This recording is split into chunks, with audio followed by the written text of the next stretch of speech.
জলবায়ু পরিবর্তনের ফলে সৃষ্ট ধূলি ও বালুঝড় বিশ্বব্যাপী মারাত্মক প্রভাব ফেলছে কৃষি ও অর্থনীতিতে, যার নেতিবাচক প্রভাব পড়ছে বিশ্বের ১.৫ শতাধিক দেশের ৩৩ কোটি মানুষের উপর।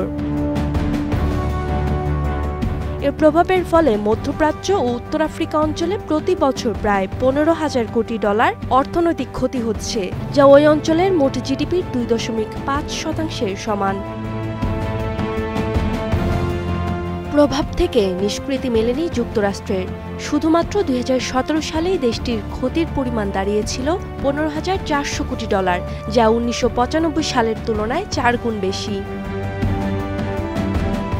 জাতিসংঘের বিশ্ব আবহাওয়া প্রতিবেদন বলছে, এই ঝড়ের কারণে বছরে প্রায় ২৫% পর্যন্ত ফসলের উৎপাদন কমে যাচ্ছে।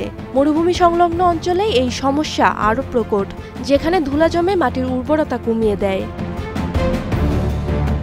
বিশ্বব্যাপী বছরে প্রায় ২০০ কোটি টন ধুলা বাতাসে ছড়ায়, যার মধ্যে ৮০% আসে উত্তর আফ্রিকা ও মধ্যপ্রাচ্য থেকে।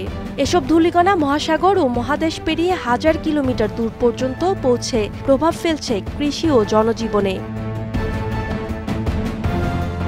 শুধু বহির্বিশ্ব নয়, বাংলাদেশেও ধূলিঝড়ের কারণে ২৫% পর্যন্ত ফসল উৎপাদন কমে যাচ্ছে। তাছাড়া এশিয়ার মতো কৃষিপ্রধান দেশেও বিরূপ প্রভাব ফেলছে।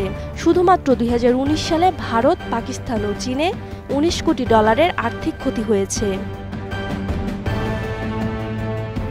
ধূলি ও বালুঝড় শুধু স্বাস্থ্য ঝুঁকি নয়, সামগ্রিকভাবে ক্ষতির মুখে ফেলছে বিশ্ব অর্থনীতিকেও। ক্ষতিগ্রস্ত হচ্ছে কৃষিকাজ, সৌরবিদ্যুৎ উৎপাদন, অবকাঠামো উন্নয়ন, এমনকি আকাশ ও স্থলপথে পণ্য পরিবহন। এই দুর্যোগ প্রতিরোধে কার্যকর পদক্ষেপ এখন সময়ের দাবি। Roksana Rimi, star news.